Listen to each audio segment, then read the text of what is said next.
All right, Steve, thanks guys for joining today. Steve, I'll let you start it. Okay, thank you. Hi, Christian. Good morning, Steve. Aside from the game, I'm working on a piece on Ben right now. So just if you could just give me an assessment of the growth that you've seen in Ben Bender from the first time in camp to where he is now. But Ben is a very talented player that, like everybody in his position, needs a little bit of time to adjust to the professional game. Because when you play in college, even though the level is fine, the demands on a daily basis put on a player are different. So Ben is adjusting, but he's very. I see him improving. He has a good intensity in his play. He has a lot of energy that can give to the team with or without the ball. And he's improving also in playing between the lines. He played very instinctively when he arrived, but with the style that we are trying to play, sometimes in building from the back and try to install ourselves in the opposition half when we can, the space has become a little bit reduced, and so he needs to polish certain parts of his game technically so that he can be in control of the ball rather than just to control it and then getting the player on his back. So I see him improving in this part of the game mainly.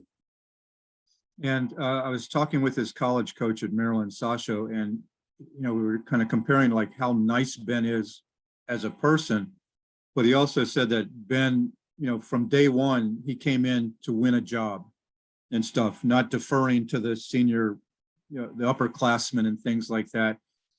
Have you seen the same here on the professional level? His competitiveness. I do.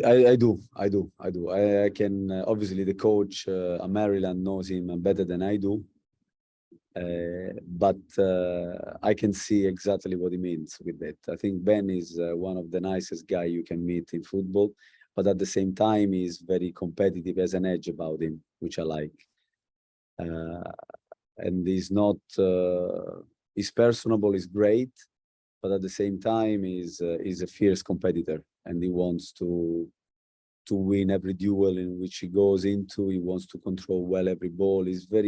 I like his mentality. I think he has a great mentality, which is a talent in itself. Great, thank you on that. And just looking forward to this next game, I mean, you had the kind of high of Chelsea between two admittedly disappointing results on the MLS side. Where is the mentality of the team now heading into Saturday against Columbus? We will take every game as it comes, and we have to prepare every game at our best. As I said, after Toronto, which was a very disappointing game in many different ways, because although we lost and we lost in a way that we all felt hurt by the scoreline. I thought that the scoreline didn't really reflect the game, in my opinion. But we have to take it, we have to accept it, and we have to move on. And we are still in track for our objective. We need to record the number of wins. We need to fight for what we believe we can achieve. I trust this group of players 100%, all of them. And I believe that the mentality of the guys is that of a team that obviously felt hurt for the last game, but is ready to go again. And also, don't forget that we are trying to still digest few principles that, as I said many times, each coach has different approach to the game, and we want to become an aggressive team, organized with or without the ball. It takes time. It takes time, especially if done in the middle of the season when you have to prepare games. But we still want to become this team that you know, the way I see that we want to give to the football club and to the fans, a team that they can be proud, that they can you know, attack when we have the ball, we play, and when we defend, we want to be aggressive. And so we are trying to combine the two, but the boys again train well this week. Tomorrow we have the game -1 and day, and we will be ready against. We want to give a good game to Columbus. Great, thank you very much. You're welcome. All right, Mike.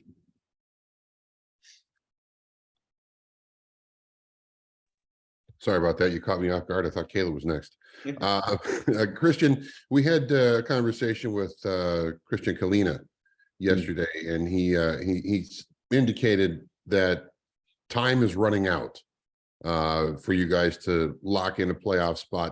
Is there that sense of urgency? Because correct me if I'm wrong, it looks like there's 12 games left, and that would be, it seems like enough time to put yourselves in position, but he seemed to stress that there was a little bit more urgency to start stacking some victories. Kale is a very competitive guy, and I understand where he's coming from. He's very demanding, starting with himself, and therefore he's gonna put the same demand to the team, to everybody, which is good, which is great, is what we want. We also are demanding. Sometimes I feel that if I am too demanding and trying to ask things that will take time, but I trust that the boys can respond and can do the things that I'm asking. So I understand where Kale is coming from. Obviously, with every game less, if we don't get the win, like unfortunately didn't happen the last couple of games, we feel that the time is running out. But I still believe that we have got time, and we have to focus on each game, one game at a time. One game at a time, prepare the game, play with the strongest 11 that we can for that team, and then we review the week and we go again. I can count on a number of players that they are all good and that they can all bring something to the table. And so despite I understand the urgency, I think we still have got time, but because of that, we can't wait. You know, we have to start from the next game, and each game is, in that sense, become very, very important. And as a follow, without breaking down step by step, play by play, what happened in Toronto. I mean, you guys have obviously looked at tape. You guys have digested what happened and internalized that. Has there been an instance where, as you've looked over the last 2 games in league play, that you're seeing similar, I don't know if you want to call them mistakes, but similar scenarios that present themselves where either a player's out of position, a coverage is missed? I mean, are there trends that you're seeing in what has attributed to the last 2 games and those 2 defeats? There are certain things that we are working on and improving on the way we press and cover, but the goals that we concede, they are, to me, different, and they are more episodical than, because the first one comes from an unlucky ricochet, that the same we had against DC in the first game of season. The second one is come from set piece, where we have been quite, touching wood, we've been quite solid in the structure. There was a little something that we should have done better, but also come from a double touch from Bernardeschi and should be disallowed. The third one was a shot from distance from Bernardeschi, that it was a good piece of play, but we already reviewed that on film with the players, and we saw why that happened and how we can solve that problem. And the fourth one was a combination and a good play from Bradley that you know, it's a little bit similar to what happened against Taylor, unfortunately, in Miami. So a couple of things that are common that we watch on tape that we are watching, and but I think we are working on that. We are working on that, of course. Excellent. Thank you. Good luck this weekend. Thank you. And we'll end with Caleb. Hey, Christian. Just wanted to get a quick update on Vargas. There was a little knock that he received in training. Just wanted to know if he's available or not. Kerwin is currently with the medical department. We are monitoring the situation on a daily basis. Is less than we feared at the beginning, so I don't think it should be anything too serious. Whether it's going to be available for this weekend, I'm not sure yet. And just one more from me.